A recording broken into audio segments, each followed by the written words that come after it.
Okay, so today's tomato review is going to be on the Basinga tomato.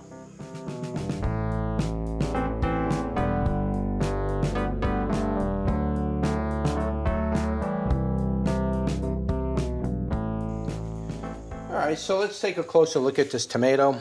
It's very possible I might be pronouncing this incorrectly, so I'll put the correct spelling in the description and title so you can pronounce it your own way. But I think it's pronounced Basinga. I didn't even look at the name before I actually started this video. So let's take a look at the inside. And this is a typical interior of this tomato. Now, this tomato is normally a white tomato. It's normally a tomato that's either cream colored or it's very white in color. This year it's kind of more on the yellow side. Now these tomatoes have been sitting out for about a week on my table to really try to ripen this up so I can really get a good flavor from this and see if we can get a good review on this tomato. But I didn't get that many tomatoes this year. But last year I grew this tomato and I got dozens upon dozens of half-pound and three-quarter-pound tomatoes, even a couple one-pounders, I think. In fact, it made so many tomatoes that I didn't harvest them in time, and they ended up falling, getting, bug damage and then falling off the plant. So I lost a lot of these tomatoes last year because I just simply couldn't get to the tomato fast enough to, process the seeds and turn it into a sauce or put them for sale in the front of my house. Something I couldn't get to them. I was just doing too many tomatoes last year. But this year we only got a couple here. The plant got sick and died right away, and so I didn't get too many tomatoes. But I didn't get a review last year on this tomato, but this year at least I got this. We can review at least this much of this tomato. Now this isn't a very common tomato. It's kind of difficult to find seed for it. Again, if I can find something on Amazon, I'll link you below to Amazon.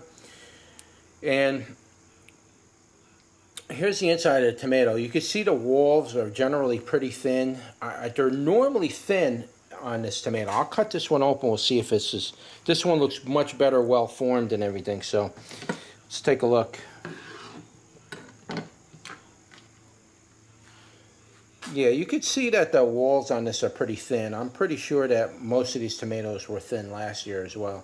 It's a thinner wall tomato. It's not a very thick wall tomato. And that could mean one or two things. It could be good for making sauce, or it could kind of be bad for making sauce. Now this is going to be kind of on the watery side because there's really not much meat in this tomato to really displace that moisture. So when you're cooking these tomatoes down, it's going to get really wet. And that means you're just going to have to cook. You're going to have to cook your sauce down, the moisture out of it, or you're going to have to add paste to it and to thicken it. The problem with adding paste to your tomato sauce, or at least with this type of tomato sauce, would be this is a white sauce and you're adding a red paste. So it's going to really offset the color and possibly not look as appetizing. So I would just generally make a watery type of sauce with this and then maybe add something to it to thicken it artificially, so to speak. And you could use like wheat, you can use wheat flour a little bit. There's some little techniques out there to thicken sauce, and you could look into that if you want. But I got a feeling this is going to be a watery tomato. So anyway, let's look at a little closer at it. You can see the inside. It looks like it's got some wilding. It's really hard to see wilding on this tomato, but I do see it in the ends over here, a little bit down here. And you can see the seeds are firmly attached to the rind. Very beautiful attachment to the rind. It's just very gorgeous looking tomato on the inside. And here's the bottom of it. Just an absolutely gorgeous tomato. Last year I remember eating these and they were very good. They were good tasting. I don't remember if they were tangy or not. I remember saying, I like these tomatoes. So that's about all I remember from this particular variety of tomato. But let's give it a bite and see what it tastes like. Okay, the tang is probably about between 25 and 30%. It's hard to say. I need to take another bite. Let me bite it again. Yeah, tang is kind of low. It's about 25%, maybe 26% on the tang. Sweetness is probably 20%. It's actually low on both ends. It's got a nice watery effect in the middle. And then it's got a really good tomato aftertaste. Very good, not super strong tomato aftertaste, but strong enough to be delivered by a low tang. Tastes great that way. Now, the meat part of it in the middle is very creamy. It wasn't chalky, but it was very creamy like.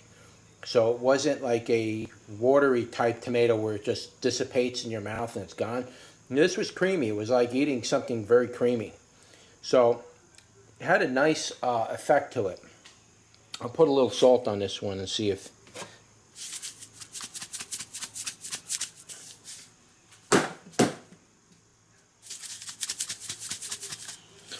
See if we can build that flavor up on this a little bit.